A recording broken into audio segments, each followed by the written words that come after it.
ಬಾಗಲಕೋಟೆ ಉಪಚುನಾವಣೆಯಲ್ಲಿ ಮತದಾನ ವಿಚಾರ ಈಗ ರಂಗೇರಿರುವಂಥದ್ದು. ಅದರಲ್ಲೂ ಕೂಡ ನಾವೀಗ ಅತಿ ಸೂಕ್ಷ್ಮ ಪ್ರದೇಶ ಬಾಗಲಕೋಟೆ ಅತಿ ಸೂಕ್ಷ್ಮ ಪ್ರದೇಶ ಕಿಲ್ಲವೋಣಿಯಲ್ಲಿದ್ದೀವಿ. ನಿಮಗೆ ಇಲ್ಲಿ ತೋರಿಸ್ತೀನಿ ನೋಡಿ. ನೀವೇನು ಬಲಭಾಗದಲ್ಲಿ ನೋಡ್ತಾ ಇದ್ದೀರಿ, ಇಲ್ಲಿ ಪಂಕ ಮಸೀದಿಯನ್ನು ನೋಡ್ತಾ ಇದ್ದೀರಿ. ಮೊನ್ನೆಯಷ್ಟೇ ತಮಗೆಲ್ಲ ಗೊತ್ತಿರಬಹುದು, ಶಿವಾಜಿ ಮೂರ್ತಿ ಮೆರವಣಿಗೆ ವೇಳೆ ಇಲ್ಲಿ ಇದೇ ಜಾಗದಲ್ಲಿ ಕಲ್ಲು ತೂರಾಟ ನಡೆದು, ಚಪ್ಪಲಿ ತೂರಾಟ ನಡೆದು, ಇಲ್ಲಿ ದೊಡ್ಡ ಮಟ್ಟಿಗಿನ ಗಲಾಟೆ ನಡೆದಿತ್ತು. ಈ ಏರಿಯಾದಲ್ಲಿ ಯಾವ ರೀತಿಯಾಗಿ ಚುನಾವಣೆ ನಡೀತಾ ಇದೆ ಅನ್ನೋದನ್ನು ನಾನು ಪ್ರತ್ಯಕ್ಷವಾಗಿ ತೋರಿಸ್ತಾ ಇದ್ದೀನಿ. ಇಲ್ಲಿ ಏನಂದರೆ BSF ಯೋಧರಿಂದ ಇಲ್ಲಿ ಏನಂದರೆ ಸೆಕ್ಯೂರಿಟಿಯನ್ನು ಕೊಡಲಾಗ್ತಾ ಇದೆ. ಒಂದು ಕಡೆಗೆ ಇದೇ ಜಾಗದಲ್ಲಿ ಗಲಾಟೆ ಆಗಿತ್ತು, ಮತ್ತೊಂದು ಕಡೆಗೆ ಈ ಮತದಾನದ ಏನು ಸ್ಥಳ ಇದೆಯಲ್ಲ, ಇಲ್ಲಿ 3 ಬೂತ್ಗಳು ಬರ್ತವೆ. ಪ್ರಮುಖವಾಗಿ ಈ ಸ್ಥಳವನ್ನು ಏನಂತಂದರೆ ಬಹಳನೇ ಅತಿ ಸೂಕ್ಷ್ಮ ಪ್ರದೇಶ ಅಂತೇಳಿ ಗುರುತಿಸಲಾಗಿದೆ. ಹೀಗಾಗಿ ಇಲ್ಲಿ BSF ಯೋಧರಿಂದ ಇಲ್ಲಿ ಬಿಗಿ ಭದ್ರತೆಯನ್ನು ಕೊಡಲಾಗ್ತಾ ಇರುವಂಥದ್ದು.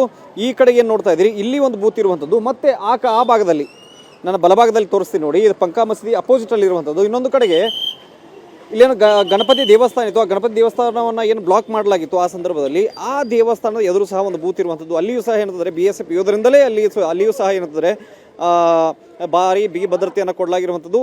ಇದು ಅತಿ ಸೂಕ್ಷ್ಮ ಪ್ರದೇಶ. ಹೀಗಾಗಿ ಇಲ್ಲಿ ಏನಂತಂದರೆ ಬಹಳ ಜತನದಿಂದ ಇಲ್ಲಿ ಮತದಾನವನ್ನು ನಡೆಸಲಾಗ್ತಾ ಇರುವಂಥದ್ದು. ಅದೇ ರೀತಿಯಾಗಿ ಸೆಕ್ಯೂರಿಟಿಯನ್ನು ನೋಡ್ತಾ ಇದ್ದೀವಿ ನಾವು.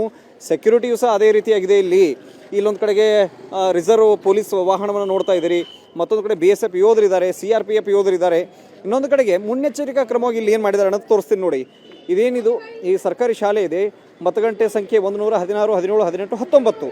ಅದರ ಅಪೋಸಿಟಲ್ಲಿ ಬರ್ತಕ್ಕಂಥ ಗಣೇಶನ ದೇವಸ್ಥಾನ ಏನಿದೆ, ಗಣೇಶನ ದೇವಸ್ಥಾನಕ್ಕೆ ಈಗ ಬೀಗ ಹಾಕಲಾಗಿದೆ ಮುಂಜಾಗ್ರತಾ ಕ್ರಮವಾಗಿ. ಯಾಕಂತ ಕೇಳಿದ್ರೆ ಇಲ್ಲಿ ಬಿಗಿ ಭದ್ರತೆಯನ್ನು ಪೊಲೀಸಿಂದ ಕೊಡಲಾಗಿದೆ.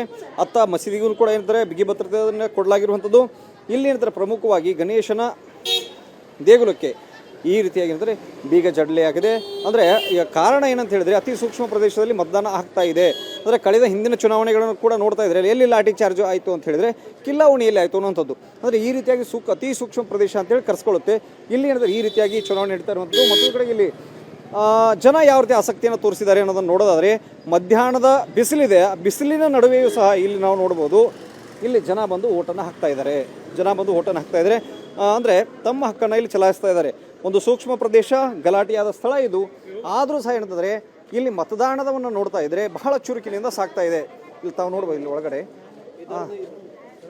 ಇಲ್ಲಿ ಕೂಡ ನೋಡ್ಬೋದು.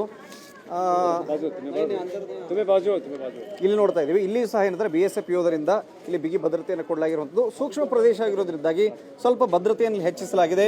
ಸ್ಥಳೀಯ ಪೊಲೀಸರಿದ್ದಾರೆ, ರಾಜ್ಯ ಪೊಲೀಸರಿದ್ದಾರೆ, ಮೀಸಲು ಪಡೆ ಇದೆ. ಮತ್ತೊಂದು ಕಡೆಗೆ BSF ಯೋಧರು ಸಹ ಇರುವಂಥದ್ದು. ಈ ರೀತಿಯಾಗಿ ಏನಂತಂದರೆ ಇಲ್ಲಿ ಚುನಾವಣೆ ನಡೀತಾ ಇದೆ, ಅಂದರೆ ಮತದಾನ ನಡೀತಾ ಇರುವಂಥದ್ದು. ಅದರಲ್ಲೂ ಸಹ ಅತಿ ಸೂಕ್ಷ್ಮ ಅಂತ ಹೇಳಿದರೆ ಈ ಪಂಕ ಮಸೀದಿ ಏರಿಯಾ, ಮತ್ತೊಂದು ಕಡೆಗೆ ಈ ಕಿಲ್ಲವೋಣಿ, ಇಲ್ಲಿ ಏನಂದರೆ ಭಾರಿ ಬಿಗಿ ಭದ್ರತೆಯನ್ನು ಕೈಗೊಳ್ಳಲಾಗಿದೆ. ಬಾಗಲಕೋಟೆಯಿಂದ ಕ್ಯಾಮರಾ ಅಪ್ಪ ಸಾಹೇಬ್ ಜೊತೆಗೆ ಷಡಕ್ಷರಿ ಸ್ವರ್ಣ ನ್ಯೂಸ್.